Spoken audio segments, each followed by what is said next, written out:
Delhi NCR में हालत ऐसी है कि लोगों का सांस लेना अब भी दूभर हुआ है। राजधानी के कई इलाकों में AQI अब भी 300 के पार बना हुआ है।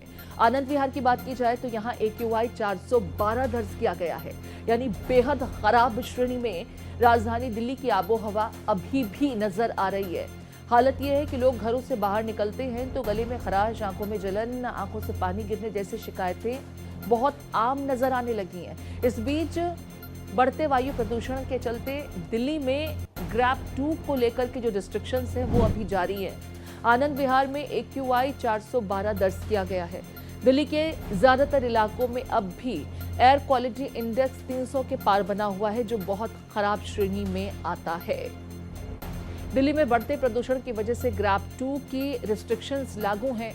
29 अक्टूबर को इस बीच खबर ये कि कृत्रिम बारिश कराई जा सकती है। दिल्ली में बढ़ते प्रदूषण को लेकर के सरकार का फैसला, दिल्ली में कृत्रिम बारिश 29 अक्टूबर को कराई जा सकती है।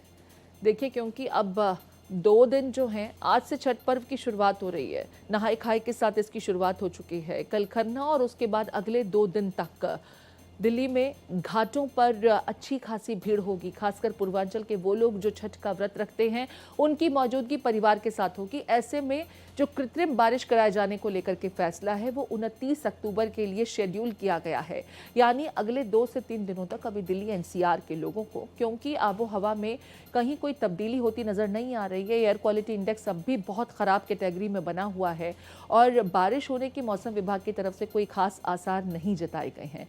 दिल्ली सरकार भी 29 अक्टूबर से पहले कृत्रिम बारिश नहीं कराएगी। इसका मतलब अगले 2 से 3 दिनों तक यूं ही दमघोटू हवा के बीच आपको हमको रहना होगा।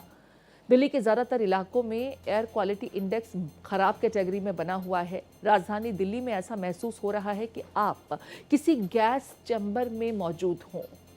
इस बीच अगर PM 2.5 की बात करें तो हवा में घुलने वाला ये छोटा पदार्थ है। इन कणों का व्यास 2.5 माइक्रोमीटर या उससे भी कम होता है। PM 2.5 का स्तर ज्यादा होने पर धुंध बढ़ जाती है। PM 2.5 बढ़ने से विजिबिलिटी गिरने लगती है। अब PM 10 भी समझ लीजिए कि PM 10 क्या होता है। PM 10 को पार्टिकुलेट मैटर बोलते हैं। इन कणों का साइज 10 माइक्रोमीटर या उससे कम व्यास का होता है। PM 10 में धूल, गर्दा और धातु के सूक्ष्म कण शामिल होते हैं और यकीन मानिए, अगर आप इन कणों को अपनी सांस के जरिए खींच रहे हैं तो कहीं ना कहीं आपके लंग्स को, आपके फेफड़ों को जबरदस्त नुकसान पहुंच रहा है। जानकारों की माने तो अगर आप ये PM 2.5 या PM 10 को ज़्यादातर ऐसे माहौल में खुद को एक्सपोज रखते हैं तो आप अपने आप को उतना ही नुकसान पहुंचा रहे हैं जितना कि एक 24 घंटे में कई मर्तबा की गई स्मोकिंग से आपके फेफड़ों को नुकसान पहुंचेगा। 5 मिनट ऐसी आबो हवा में रहने से उतना ही नुकसान आपके फेफड़ों को पहुंचता है। अब अंदाजा लगाइए, दिल्ली NCR में जो सूरत हाल है, इसी तरीके से गैस चैम्बर में राजधानी दिल्ली नजर आ रही है। घर से बाहर निकलते ही आपको हवा में जलन, गंध, ऐसा लगता है कि जैसे कुछ प्लास्टिक या रबर जल रहा हो, उसकी आप बदबू को सूंघ रहे हो, ऐसा महसूस होता है दिल्ली के कुछ इलाकों में जहां पर AQI लेवल 400 के आसपास बना हुआ है। इतना ही नहीं, आपको गले में खराश, आंखों में जलन, आंखों से पानी निकलने जैसी समस्याओं का सामना भी करना पड़ सकता है। सबसे ज़्यादा प्रभावित ऐसी आबो हवा में छोटे बच्चे और बुजुर्ग रहते हैं। वो लोग भी सबसे ज़्यादा परेशान होते हैं जो सांस संबंधी समस्याओं से जूझ रहे हैं। कैसे होगी कृत्रिम बारिश, ये भी आपको ग्राफिक्स के जरिए समझाते हैं, क्योंकि ये लोगों के लिए बड़ा एक ऐसा विषय है जिसको जानने के लिए हर कोई उत्साहित रहता है। एयरक्राफ्ट के दोनों विंग्स के नीचे 8 से 10 पॉकेट्स रखी गई हैं। देखिए, पूरा एक प्रोसीजर होता है जिनके माध्यम से क्लाउड सीडिंग को अंजाम दिया जाता है।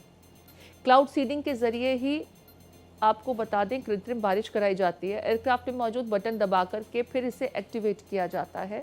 इन पॉकेट में रखे केमिकल्स को बादलों के नीचे ब्लास्ट किया जाता है। इस तकनीक में फ्लेयर्स निकलते हैं आपको बताएं, और फिर उससे नीचे से ऊपर की ओर बादलों के साथ में रिएक्शन होता है। उन फ्लेयर्स की मदद से क्लाउड सीडिंग का असर लगभग 100 किलोमीटर की रेंज में देखा जाता है। तो देखिए, बाकायदा क्लाउड सीडिंग होगी और दिल्ली में बीते दिनों इसके लिए बाकायदा एक एक्सपेरिमेंट किया गया था। एक छोटा सा एक्सपेरिमेंट किया गया जो सफल रहा था। एक प्रकार से मौसम में बदलाव का ये वैज्ञानिक तरीका है। इसके तहत आर्टिफिशियल तरीके से बारिश करवाई जाती है। कृत्रिम बारिश क्या है, इसे कैसे कराया जाता है, वो आपको बता रहे हैं। इसके लिए विमानों को बादलों के बीच से गुजारा जाता है। सिल्वर आयोडाइड, ड्राई आइस और क्लोराइड रिलीज किए जाते हैं। इससे बादलों में पानी की बूंदें जमा हो जाती हैं। यही पानी की बूंदें फिर बारिश बनकर जमीन पर बरसती हैं, जमीन पर गिरती हैं। इसके लिए वायुमंडल में पहले से पर्याप्त मात्रा में बादल मौजूद हों, ये भी जरूरी है।